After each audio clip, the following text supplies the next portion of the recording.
So I am going to be doing a demonstration of submitting an annual report for a pretend Tier 2 low-risk site. So this data and information is completely made up, but hopefully representative of information that a Tier 2 low-risk grower may be submitting. So this is the cannabis program portal. This is a screen that'll show up when you go to the link. You have two options: to register for a new account or log in with your existing account. So if you apply through the portal for enrollment, you probably already have an account and you can just use that one. So I will log in here.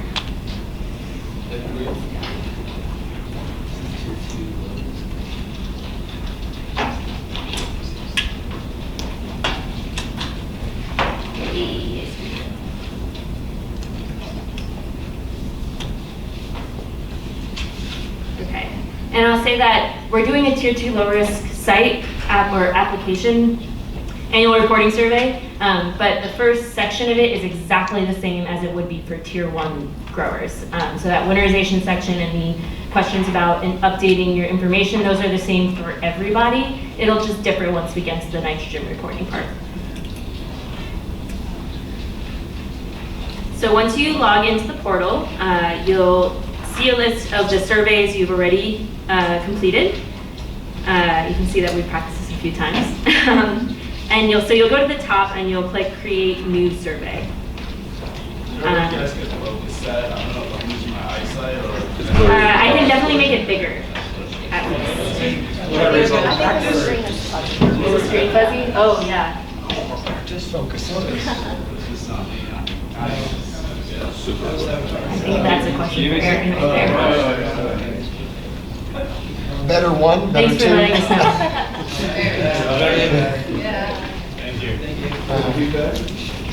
All right, is that better? Yeah. Okay. So you'll go down to Online Cannabis Water Quality Monitoring and Reporting Program and click on that. And then enter your WDID number. So like Kathy mentioned earlier, your WDID number can be found on the top left corner of your notice of applicability, which is the letter you received via email when you first applied and you got your permit. So I'll get the number for our pretend site.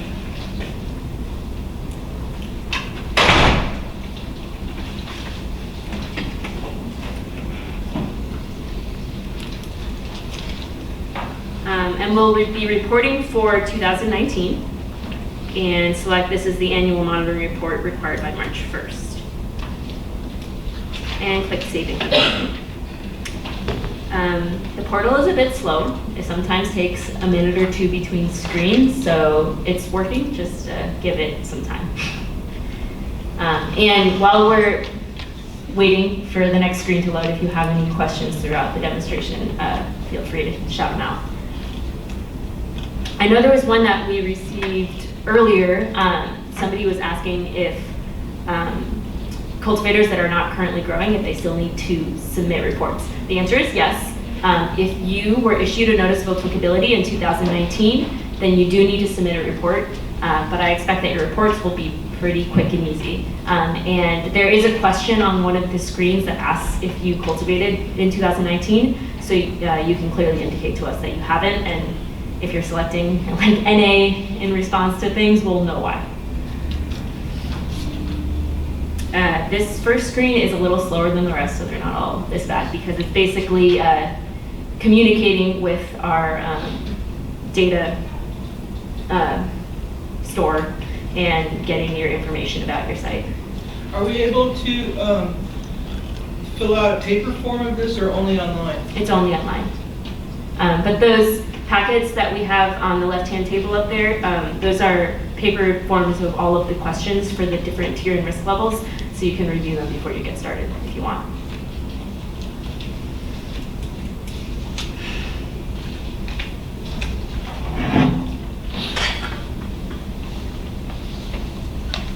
What type of frequency are you guys conducting inspections? I'm trying to get to everyone.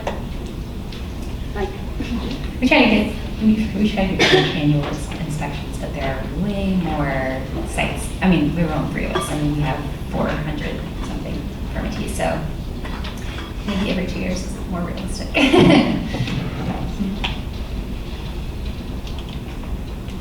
Okay, we're on the next page. So the next page, you can see it has information about your site, your tier and risk level, the size of your cultivation area and disturbed area. There's this box that says cumulative cultivation area square feet and cumulative disturbed area square feet.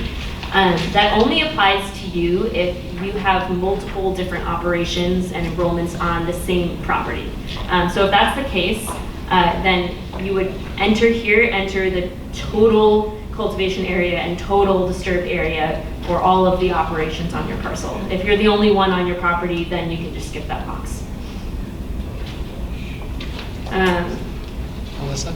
So for disturbed, again, since mine is like 9 acres and it's 1 acre, so I'm going to be able to just saw that down and then to the roads and the buildings, saw it down to the roads, the buildings, and the hoops that are being used just for cannabis, right? Yeah. So if anyone didn't hear the first part, his question is about the difference between disturbed area for cannabis and the size of the entire parcel. The disturbed area is only the part of your property that is being used for cannabis cultivation purposes. And that does not include the roads. If the roads are in good shape, if they're built up to the standards of the forest practice rules, then those aren't included either. Oh, so it's just that's flat, yeah. If they're dirt roads that could use a little work, you're noticing they kind of are really It's good enough for the fire gullying every department. winter, then those would be part of the disturbed area, and we would work with you to help get those improved. Okay. Just a random question about the cumulative.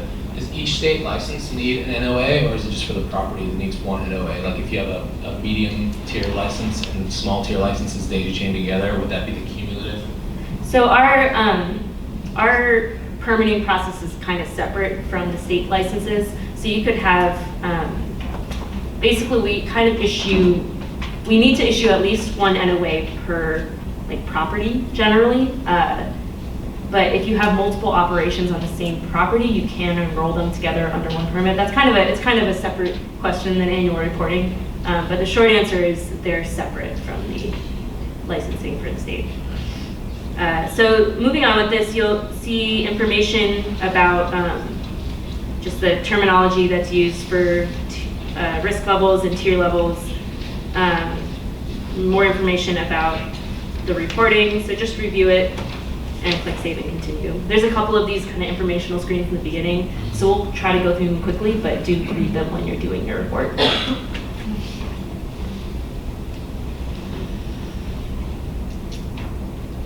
Should have clicked that while you were asking questions.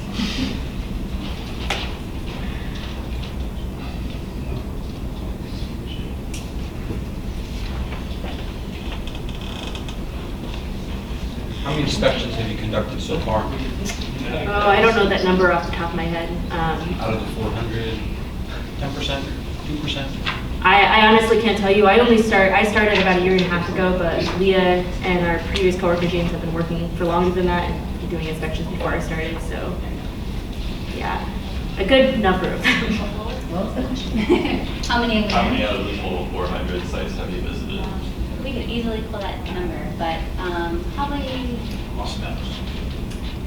I don't know, like 100? Yeah. Quarter. Quarter of them. We prioritize outdoor sites. We prioritize big sites. We prioritize sites that are in the riparian setback or suspected to have riparian or slope issues. We also have priority watersheds that are determined based on, a variety of different factors, including like current water quality issues, the quality of habitat. So it's kind of a deep question. So you're like H2050? I don't have a badge, but yeah. Yeah. Okay. So moving on, another informational screen. It kind of lays out the different sections that we went over in the presentation that you'll be asked about. Tells you that all the starred questions are mandatory. It gets more interesting than this, I promise. Okay. So now we're getting into the winterization section. So at the top here, you'll see the winter period for your county. This is a slow county site, so it's November 15th to April 1st. Some information about the winterization measures that we went through during the presentation. And then here's the beginning of the questions. So the first one is asking about heavy equipment usage during the winter period. We'll select no for this, that our site didn't have heavy equipment use during winter because it was not previously authorized. So you'll notice the rest of these questions, most of them say not applicable, yes, or not completed by the beginning of the winter period, but were completed or will be completed by.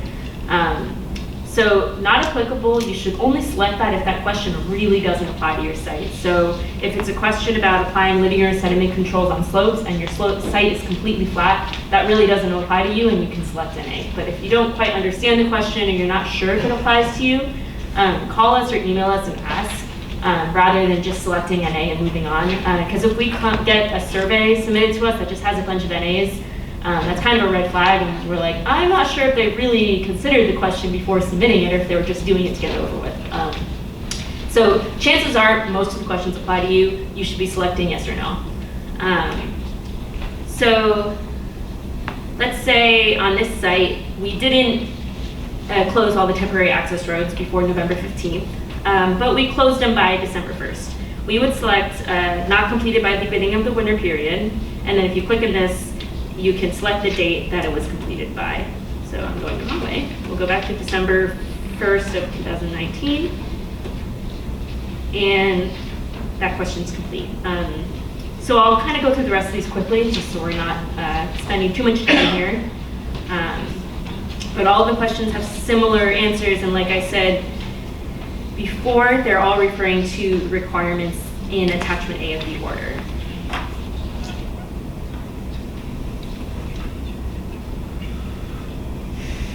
And the last question here says, we're all in winterization measures implemented by the onset of the winter period. And you'll remember that we answered that previous question that said we had to close the temporary access roads by November 15th. So we'll select no, and then put a little detail about what the measures were that were completed in time. So we'll say, didn't close temporary access, let's say temporary dirt access road by November 15th, was completed on December 1st.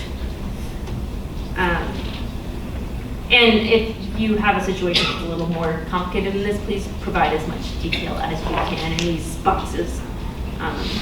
Because if we receive a survey and we have questions about it, we're just going to follow up with you and ask you to edit it anyway so that we can do it right the first time.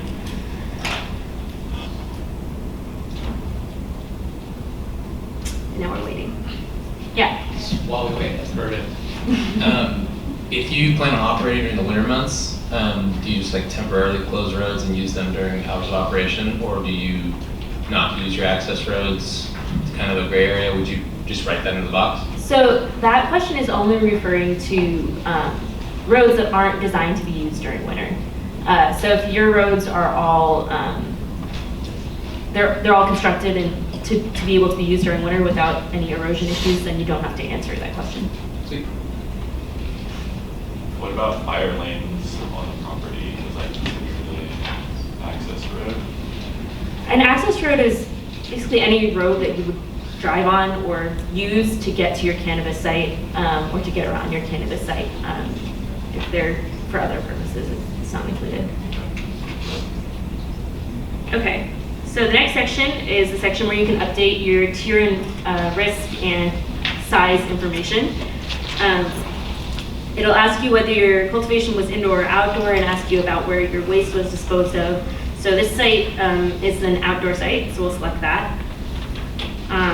It'll give you information about your current tier, risk, cultivation, and disturbed area, and then ask you if you need to update it. So as you can see on that handout that I mentioned, there's 2 growing areas on this pretend site. Site 1, which is on the front, the first page of that, and site 2, which is on the back side of that first page. And I put the cultivation area size at the top there. And that total is greater than the number that we have in the portal here. So that means that our site grew in the last year. So we do need to update that information. So we'll select yes, and then move on. The next 3 boxes are voluntary information that you can provide if you want to. Your CDFA license number, your CDFW self-certification number. You don't need to submit those to us. You can if you want to, but we probably won't use them. Unless we're having direct communication with CDFW or CDFA about your site. If we're like collaborating to help you remediate something, that could be applicable. So we're waiting for the next screen. Okay, so since I selected yes, it asks me what my current tier and risk level should be. This is a tier 2 low risk site still, so we'll select that. And then we'll enter our new cultivation area size and disturbed area size. So our combined cultivation area between the 2 sites is 95,000 square feet plus 45,000 square feet, which I wrote down over here, equals to 140,000 square feet. So we'll put that number in here. And then enter our disturbed area. So that's the area including fertilizer storage, soil storage, etc. So we'll just say that's 145,000. So the disturbed area needs to be greater than or equal to your cultivation area. It's often greater than. And then this question is asking, in your new disturbed area, in the new site area of your site that you're cultivating, what is the maximum slope of your property? So this was a question that was asked when you applied, but since you're making changes, what is the maximum slope of this new area that you're growing on? Ours is going to be less than 20%. So we'll select that and click Save and Continue. And I'll add that this survey, you can start it, save it, and come back to it. So you don't need to complete it all in one sitting. And when if you log back into the portal and you have one that's like halfway done, it'll be in that list of surveys that you've already started or submitted.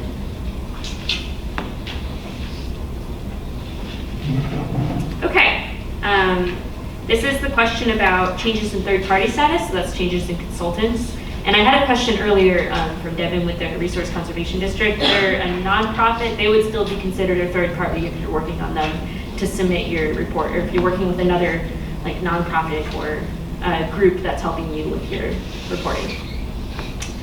So we didn't have any changes, so we'll select no. But if we had, we would select yes and then put that information in here.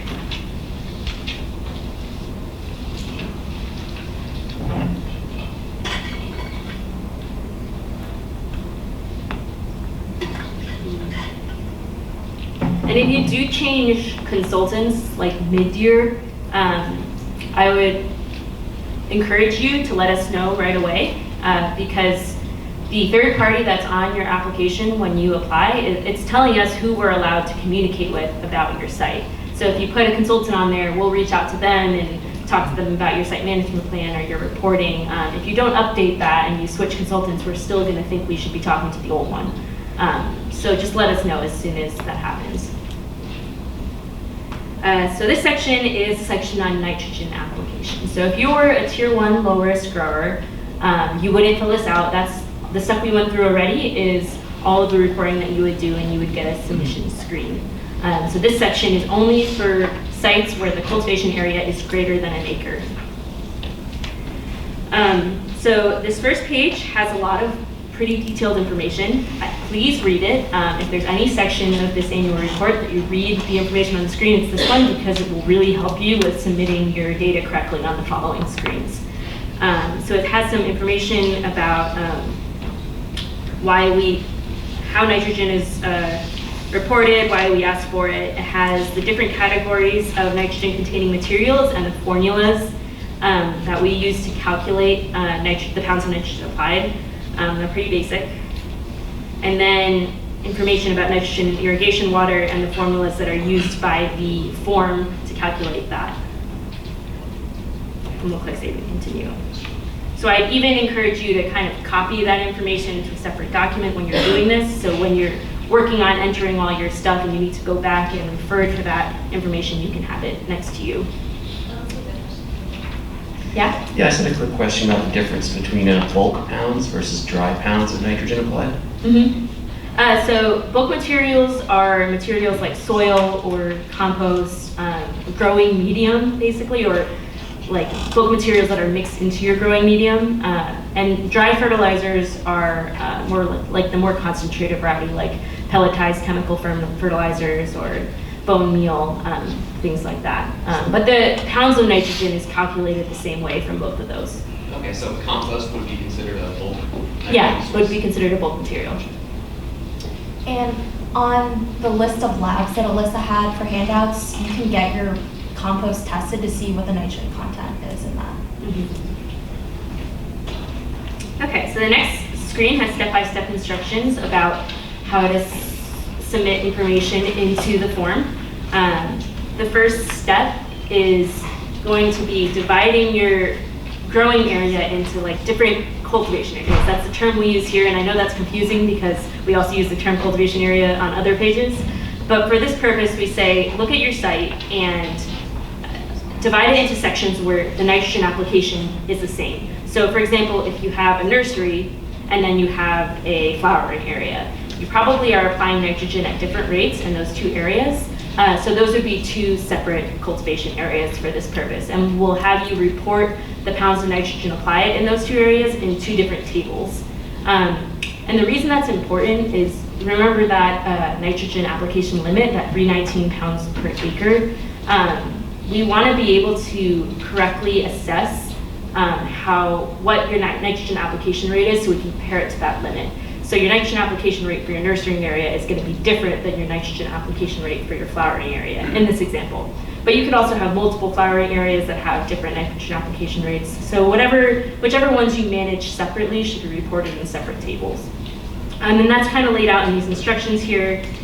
And it gives information about what to submit in each column. So again, read this, copy it onto another screen, make sure you're paying attention to it as you submit your reporting.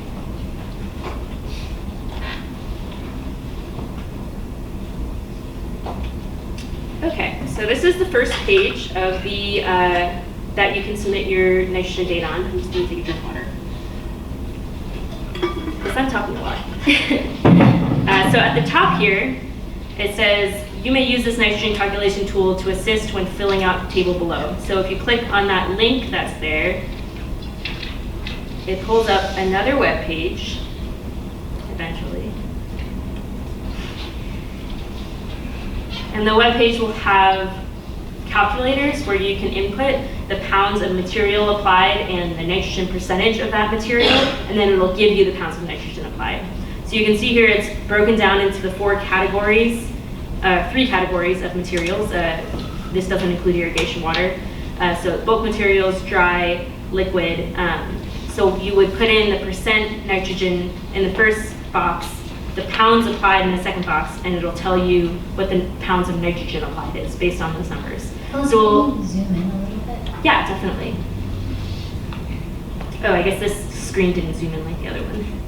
Is that better? Okay. Thank you. No problem. Thanks, Leah. Okay, so we are going to fill out the information for the site on the front page, site number 1, in this table here.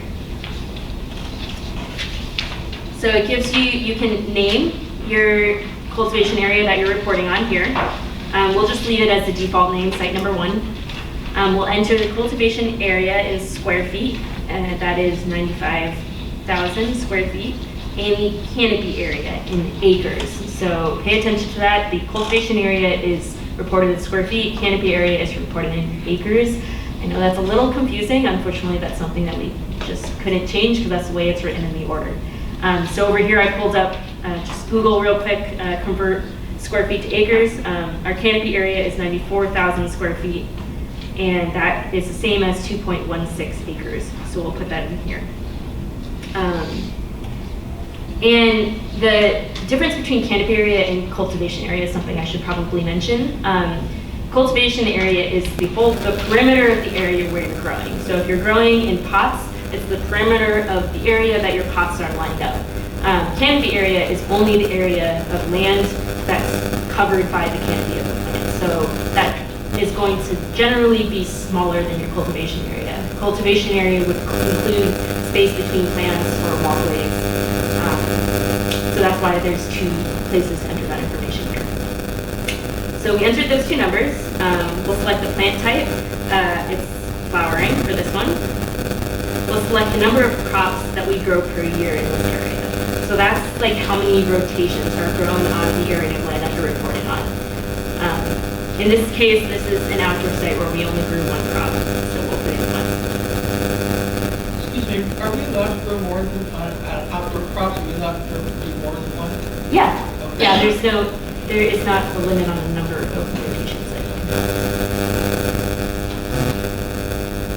The planting method for this is in ground, so we'll select that here. And you'll see all of these questions have red stars next to them, so you have to answer them to move on. And then we come to the table. Since this is zoomed in, you're not going to be able to see all of the rows at the same time, but on your screen you should be able to see it all together. So we'll just go month by month. We'll look at the material that was applied, that's on the worksheet here, and we'll convert it to pounds of nitrogen applied in the table. So in January, February, and March of 2019, the site was closed, no nitrogen was applied, so we can just leave those blank. In April, we applied 2,200 pounds of potting soil. So if you look on the second page of that packet, it has these tables here that show the nitrogen percentage for all of the materials that we applied. And that you can find on the product's label, usually. So for the potting soil, it's 3% nitrogen. So we'll go over here to our nitrogen calculation tools. Under bulk materials, we'll put in 3%. And then we'll put in the pounds that we applied. So we applied 2,200 pounds. And then if we click out of it, it'll tell us that there was 66 pounds of nitrogen in that 2,200 pounds of potting soil. So I'll just remember that number because we also applied manure in April, and manure is also a bulk material. So we'll have to add the pounds of nitrogen from the potting soil to the pounds of nitrogen from the manure and put it in that bulk field. So we'll remember that 66. And we will enter the information for manure. So the manure is 5%, and we applied 900 pounds.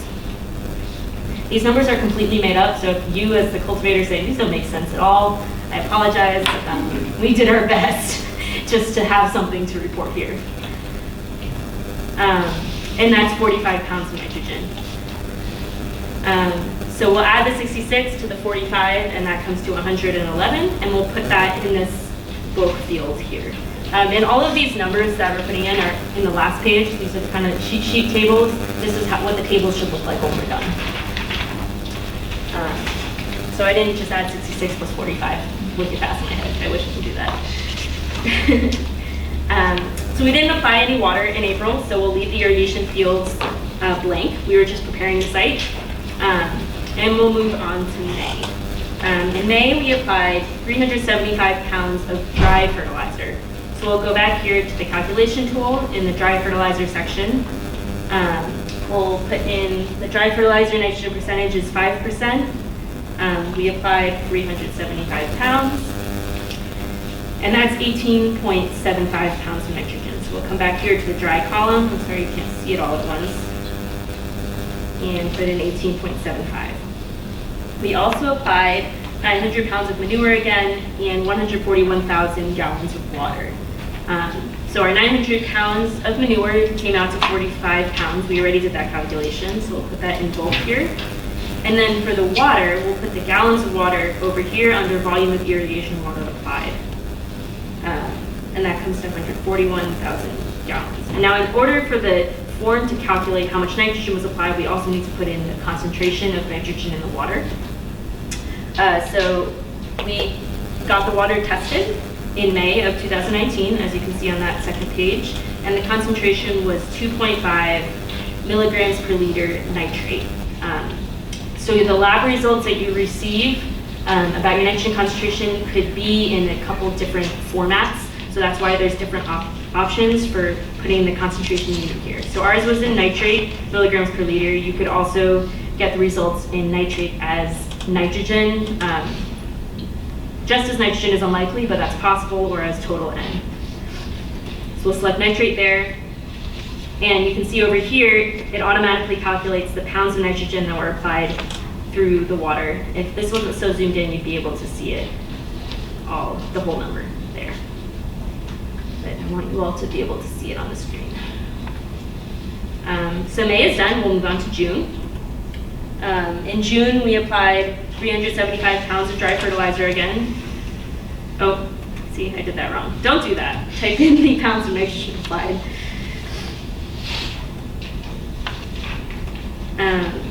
And we also applied 500 pounds of compost, and we got our compost tested and determined that it is 2% nitrogen. So we'll go up here to bulk material, put in 2%, put in the pounds that we applied,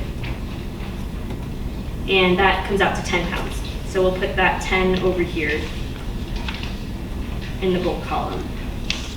We'll put in the concentration of the water again. You'll have to do this for every field, but that. Okay, and we applied, let's see, this is June, 143,000 gallons of water. So I'll just go ahead and fill in the rest of the months without talking through it, because we kind of went through every, oh wait, we didn't go through liquid. we'll break it down for liquid too, and then I'll fill in the rest of them. In July, we have the same amount of nitrogen applied through dry fertilizer, the same amount of compost, and we also started using liquid fertilizer. So the liquid fertilizer, to get the pounds of nitrogen applied, you need to know the percentage nitrogen and also the density of the fertilizer. That should be on the product label. If it's not, you can weigh it and enter the weight of the product, the volume of the product, and then it'll calculate density for you down here in this density calculator.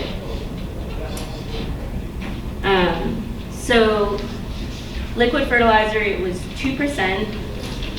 The density was 9.5 pounds per gallon. Oops. And we applied 70 gallons of it. And that came out to 13.3 pounds of nitrogen. So the rest of the months are going to be the same as what we've already gone through, so I'm just going to quickly go through and fill these out.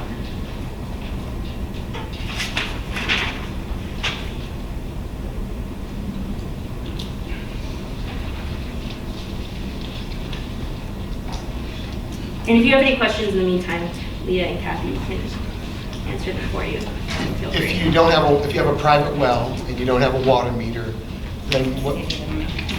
If you have a private well and you don't have a water meter, then would my best way